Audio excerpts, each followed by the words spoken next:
Hi everyone, welcome to a special sugar-free episode of Candy Striped Colty. Now, before we begin, people may be asking, why do you make jokes about diabetes? And I just want to say it's only because I think it's a hilarious disease. What? Just kidding. Part of the reason I'm doing this episode is for those folks out there watching who do have to keep an eye on their blood sugar, who may have diabetes, pre-diabetes, or maybe they're just watching their sugar intake. It's a common misconception that there's not a lot of options out there, but there actually are quite a few options. So I'm excited to show you and give them a try. Now buckle up. Or if you're trying anything with mannitol in it, secure your sphincter.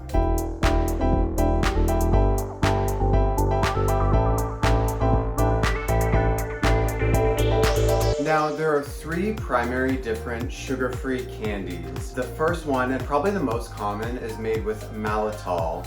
This is a sugar alcohol. It's way easier on your blood glucose levels. However, it is much harder downstairs because it can cause brutal diarrhea. The second main kind of sugar-free candy is made with sucralose. And sucralose is an artificial sweetener. Most people know it by the name Splenda. To make sucralose, they actually chemically alter the sugar molecule. So they take out some of the hydrogen and oxygen and they put in chlorine. So sounds pretty healthy, right? This one is 0 calories just because your body can't process it, so it's just like, whoop. And finally, the third primary kind of sugar-free candy is sweetened with stevia. This is a naturally occurring sweetness from the stevia plant, which is from Brazil. This has been eaten by people for well over 1,000 years. It's definitely safe. However, it is like 150 times sweeter than sugar. So companies have to be careful how much they put in or it gets this really weird, like cloyingly sweet taste. As well, if things are being sweetened with stevia, because candy is mostly made of like sugar itself, for this one especially, because there's not much substance to it, they have to replace that with something. So usually you'll find a lot more starch or something to make the bulk of the candy. First up, we have Sour Blast Buddies, which are just legally different enough from Sour Patch Kids that they can look the same without getting sued. So this one is a vegan candy. There's 3 grams of sugar in it, but that's for the whole entire package, so it's not bad at all. This one is sweetened with stevia, and it randomly has, per bag, 17 grams of fiber. They've used like a root to add bulk to the candy, so it's almost healthy. After Maynard's shut me down, I'm all about supporting their competitors. Okay, so we got a little cutie pie here, so let's give it a go.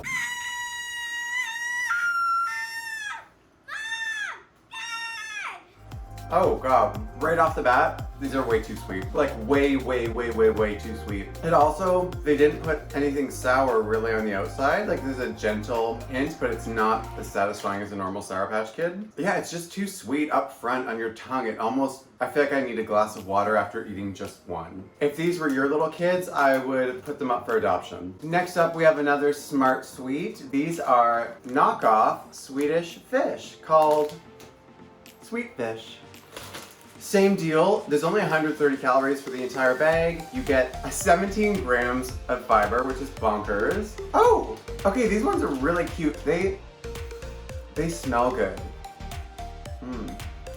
Great chew. These ones are way better than the Sour Patch Kids. They're actually not disgustingly sweet. I really recommend this. I would purchase these even if you're not watching your sugar. They just taste really good. These are chewy Werther's caramels. No sugar added, sweetened with sucralose, which is like Splenda. I should have had these on the old man episode. This is like the ultimate in geriatric treats.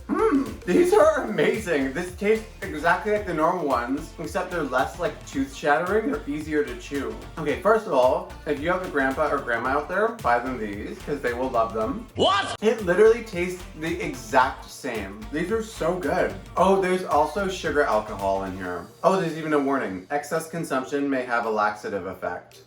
It's like Michelle Obama said, when they go sugar-free, we go. Next up, we have another stevia sweetened treat. These are Russell Stover peanut butter cups, knockoff Reese's things. Knockoff Reese's cups. I feel like because the peanut butter, they might be able to make these taste better. Oh my god, they smell good. Okay. I'm pretty excited for these ones. You know I love me a good Reese's cup. Put this in the freezer. Ooh. Oh, you literally wouldn't be able to tell this isn't sugar. This is so good. The consistency of the chocolate's a little different, but combined with the peanut butter in the classic cup shape, I feel like it like tricks your brain into thinking it's the exact same. I'd give this one big old peanut out of 2. Next up, we have Squish. Squish, no sugar added, mango maracuja. And it says on the back, you make more friends with candy. You don't win friends with salad. You don't win friends with salad. Mom! Most Squish candies are really good. I feel like the flavor is always amazing.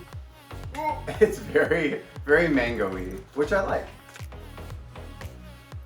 These are great. Okay, these ones, they got right. They put in a lot of citric acid, so it's got that tang that you would expect from like a gummy candy. It says on the outside there's supposed to be 2 kinds, but they look the same.